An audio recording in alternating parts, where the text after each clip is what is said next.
ایسی قوم پیدا فرمائی جو دنیا میں سب سے زیادہ طاقتور، مضبوط اور توانا افراد پر مشتمل تھی۔ یہ لوگ جسمانی خوبصورتی، سرخ و سفید رنگت اور وجاہت میں اپنا ثانی نہیں رکھتے تھے۔ قوم عاد دنیا کا سب سے طاقتور ترین قوم تھا۔ اور قوم عاد کون سے نبی کی اولاد میں سے ہے؟ قوم عاد اللہ تعالیٰ نے ان کو ہر آسائش، جوانی اور ہر قسم کے مالا مال سے نوازا تھا۔ لیکن اس قوم کے ساتھ کیا ہوا؟ آئیے جانتے ہیں اس ویڈیو میں۔ ویڈیو کو مس نہیں کرنا۔ یہ 2000 BC کی بات ہے کہ جب طوفان نوح کی تباہی کے بعد اللہ تعالیٰ نے سرزمین عرب پر ایک ایسی قوم پیدا فرمائی جو دنیا میں سب سے زیادہ طاقتور، مضبوط اور توانا افراد پر مشتمل تھی۔ یہ لوگ جسمانی خوبصورتی، سرخ و سفید رنگت اور وجاہت میں اپنا ثانی نہیں رکھتے تھے۔ مال و دولت کی فراوانی، شاندار تہذیب و تمدن، شان و شوکت سمیت دنیا کی ہر نعمت اور آسائش انہیں میسر تھی۔ قرآن کریم میں ارشاد باری تعالیٰ ہے کہ ان جیسی کوئی اور قوم اور ملکوں میں پیدا نہیں کی۔ قوم عاد کے متعلق تفصیل سوائے قرآن کریم کے کسی اور مذہبی یا قدیمی تاریخی کتب میں نہیں ملتی۔ اس لیے اس قوم کی حالت کا نقشہ یا قرآن کریم کے ذریعے بن سکتا ہے یا پھر ان اثریات کے ذریعے جو محققین علم آثار نے ان کے بارے میں حاصل کی ہیں۔ مورخین لکھتے ہیں کہ عاد نام کا ایک شخص حضرت نوح کی چوتھی نسل میں ان کے بیٹے سام کی اولاد میں سے تھا۔ چنانچہ اس شخص کی اولاد اور اس کی پوری قوم عاد کے نام سے مشہور ہو گئی۔ وہ اعرابی تھے جو بہت لمبے اور مضبوط ستونوں پر قائم کردہ عالی شان محلات میں رہا کرتے تھے۔ قرآن کریم نے انہیں ارم ذات العماد یعنی ستونوں والے کے نام سے یاد کیا ہے۔ ارم ان کا بہت خوبصورت شہر تھا جس کے آثار 1984 میں خلائی شٹر چیلنجر کی مدد سے دریافت کیے گئے ہیں۔ یہ علاقہ آج کل عمان کا حصہ ہے۔ بحیرہ عرب اور بحر احمر کے درمیان عمان، حضرموت، بحرین اور مغربی یمن تک ایک وسیع صحرا ہے جسے صحرائے الاحقاف کہتے ہیں۔ یہ دنیا کے عظیم صحراؤں میں سے ایک ہے جس کا رقبہ ایک محتاط اندازے کے مطابق 65 لاکھ مربع میٹر ہے۔ اس صحرا میں سفید اور باریک ریت کے ہزاروں فٹ اونچے پہاڑ نما ٹیلے ہیں جہاں کوئی بھی چیز پھینکی جائے تو منٹوں میں غائب ہو جاتی ہے۔ کسی زمانے میں یہ دنیا کا سرسبز و شاداب علاقہ تھا اور وہاں یہ قوم عاد آباد تھی۔ آج یہ بھیانک صحرا اللہ تعالیٰ کی کھلی نشانیوں میں سے ایک اور اہل زمین کے لیے جائے عبرت ہے۔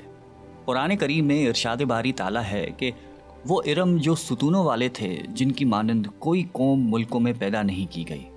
بعض مفسرین نے لکھا ہے کہ ارم عاد کے دادا کا نام تھا جیسا کہ ان کے شجرہ نسب میں بیان کیا گیا تھا۔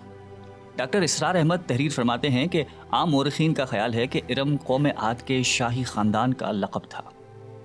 حالیہ دور میں ایک شہر کے جو زیر زمین آثار دریافت ہوئے ہیں ان سے پتہ چلتا ہے کہ اس شہر کے فصیل پر 30 ستون یا مینار بنائے گئے تھے۔ کہا جاتا ہے کہ یہ شہر شداد نے خصوصی اہتمام کے ساتھ بسایا تھا جو اس قوم کا بہت بڑا بادشاہ تھا۔ قد و قامت اور جسمانی قوت کے لحاظ سے دنیا میں اس کا کوئی ثانی پیدا نہیں ہوا۔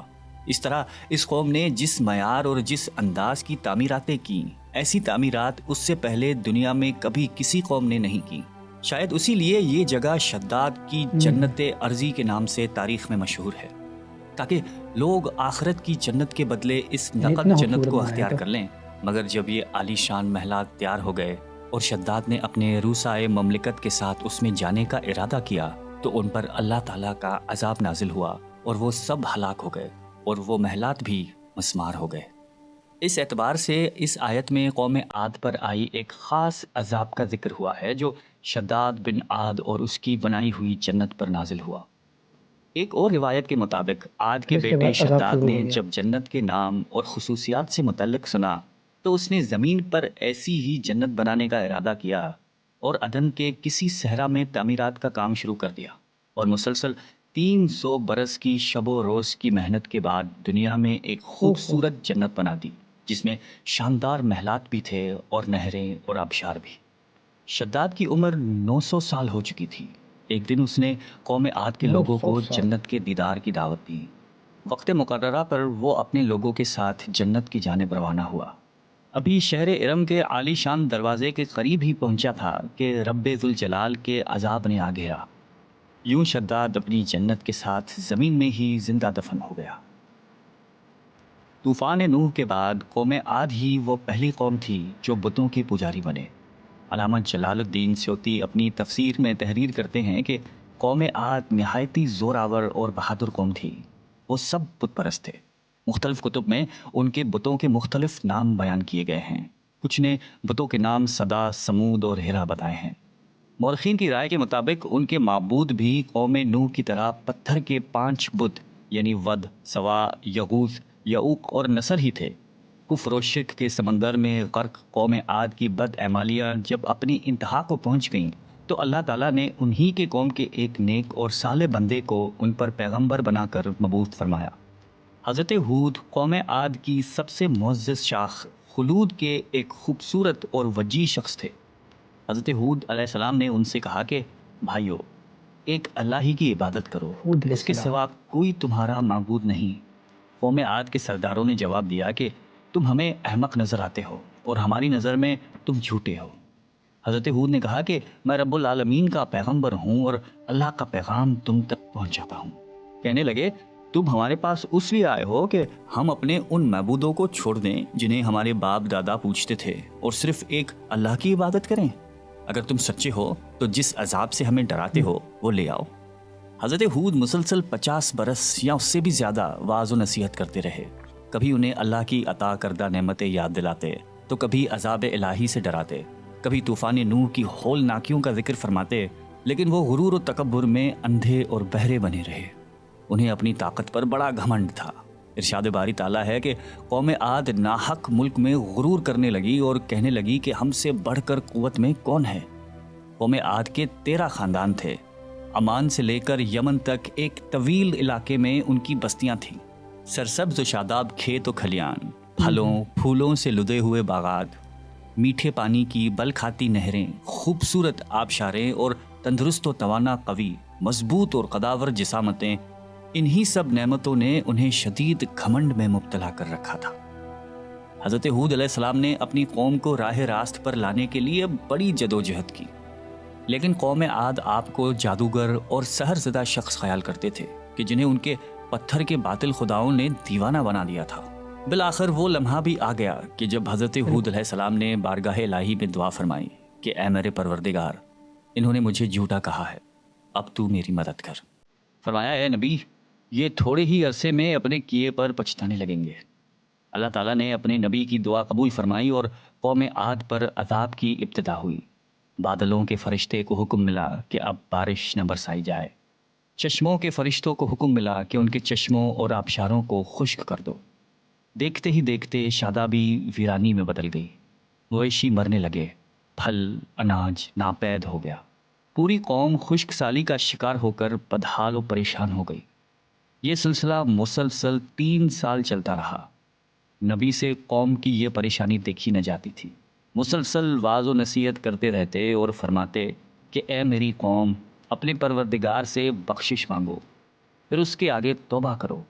وہ تم پر آسمان سے مینا برسائے گا اور تمہاری طاقت اور قوت میں اضافہ فرمائے گا. کہنے لگے ہود، تم ہمارے پاس کوئی دلیل ظاہر نہیں لائے. ہم صرف تمہارے کہنے سے نہ تو اپنے معبودوں کو چھوڑنے والے ہیں اور نہ تم پر ایمان لانے والے ہیں. ہم تو یہ سمجھتے ہیں کہ ہمارے کسی معبود نے تمہیں آصف زدہ کر کے دیوانہ کر دیا ہے.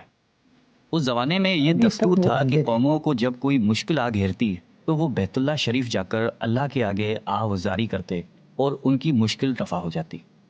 یعنی کافر قومیں بھی اس حقیقت کو تسلیم کرتی تھیں کہ اس ارض و سما کی مالک ایک لافانی قوت موجود ہے. چنانچہ قوم عاد کے 70 سرکردہ افراد مکہ مکرمہ پہنچے، جہاں معاویہ بن بکر کی حکومت تھی.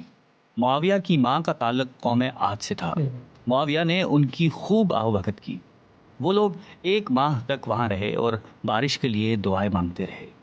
دعا کروانے والے سردار کا نام قیل بن عنبر تھا. اللہ تعالیٰ نے ان پر 3 رنگوں کے بادل بھیج دیے، سفید، سرخ اور سیاہ. پھر آسمان سے ندا آئی کہ ان میں سے ایک کو منتخب کر لو. قیل نے سیاہ بادل کو پسند کر لیا کیونکہ وہ خوب بارش برسانے والا تھا. پھر ندا آئی کہ تو نے ہلاکت اور تباہی کو پسند کر لیا ہے۔ چنانچہ اللہ تعالیٰ نے سیاہ بادلوں کو قوم عاد کی جانب ہانک دیا، جسے دیکھ کر پوری قوم خوشی کے شادیانے بجانے لگے۔ ارشاد باری تعالیٰ ہے کہ جب انہوں نے اس عذاب کو دیکھا جو بادل کی صورت میں ان کے میدانوں کی طرف آ رہا تھا تو کہنے لگے یہ تو بادل ہے جو ہم پر برس کر رہے گا۔ تو اللہ تعالیٰ نے فرمایا نہیں، بلکہ یہ وہ چیز ہے جس کے لیے تم جلدی کرتے تھے، یعنی آندھی جس میں درد دینے والا عذاب بھرا ہوا ہے۔ یہ ہر چیز کو اپنے پروردگار کے حکم سے تباہ کیے دیتی ہے۔ گناہگار لوگوں کو ہم اسی طرح سزا دیا کرتے ہیں۔ اللہ تعالیٰ نے یہ عذاب 7 رات اور 8 دنوں تک مسلسل جاری رکھا۔ اس آندھی نے کسی جاندار کو زندہ نہیں چھوڑا۔ غاروں، پہاڑوں، گھروں، محلات اور قلعوں کے اندر سب کو فنا کر ڈالا۔ حضرت ابن عمر رضی اللہ تعالیٰ عنہ سے مروی ہے کہ آپ علیہ السلام نے فرمایا کہ وہ آندھی جس کے ذریعے قوم عاد ہلاک ہو گئی تھی، اللہ تعالیٰ نے ان کے اوپر صرف انگوٹھی جتنی جگہ کی مثل ہوا کھولی تھی۔ اللہ تعالیٰ نے اس خوفناک آندھی سے حضرت ہود علیہ السلام اور ان کے ساتھیوں کو محفوظ رکھا۔ ایک مرتبہ حضرت عائشہ صدیقہ رضی اللہ تعالیٰ عنہا نے آپ علیہ السلام سے دریافت کیا کہ یا رسول اللہ، لوگ تو بادل دیکھ کر خوش ہوتے ہیں کہ اب بارش ہوگی، لیکن آپ کے چہرے مبارک پر تشویش کے آثار نظر آتے ہیں۔ آپ علیہ السلام نے فرمایا کہ عائشہ، اس بات کی کیا ضمانت ہے کہ اس بادل میں عذاب نہیں ہوگا، جبکہ قوم عاد ہوا کے عذاب سے ہلاک کر دی گئی تھی۔ اس قوم نے بھی بادل دیکھ کر کہا تھا کہ یہ بادل ہے جو ہم پر بارش برسائے گا۔ پروردگار عالم نے قرآن کریم میں قوموں کی تباہی کے جو واقعات فرمائے ہیں، ان کا اصل مقصد یہی ہے کہ امت مسلمہ ان سے سبق حاصل کرے۔ اللہ نے قوم عاد کو طاقت و قوت، مال و دولت، شان و شوکت سمیت دنیا کی ہر نعمت عطا فرمائی، لیکن جب اس نے نافرمانی کی اور اپنے نبی کی بات ماننے سے بار بار انکار کیا تو اللہ تعالیٰ نے اسے نیست و نابود کر دیا۔ ہم سب کو بھی انفرادی اور اجتماعی طور پر اپنے روزمرہ کے معاملات کا جائزہ لیتے رہنا چاہیے کہ کہیں ہم جان بوجھ کر یا انجانے میں اللہ اور اس کے نبی علیہ السلام کی نافرمانی کے مرتکب تو نہیں ہو رہے۔ آئیے ہم سب دعا کرتے ہیں کہ اللہ تعالیٰ ہم سب کو قلب سلیم عطا فرمائے اور قرآن اور حدیث پہ چلنے کی توفیق عطا فرمائے۔ آمین۔ آمین۔ ویڈیو پسند آئی ہو تو ویڈیو کو ضرور لائک کیجیے اور ہمیں کمنٹ سیکشن میں ایک کمنٹ لازمی کیجیے گا، کیونکہ آپ لوگوں کا ایک کمنٹ ہمیں حوصلہ دیتی ہے۔ جزاک اللہ۔ اللہ حافظ۔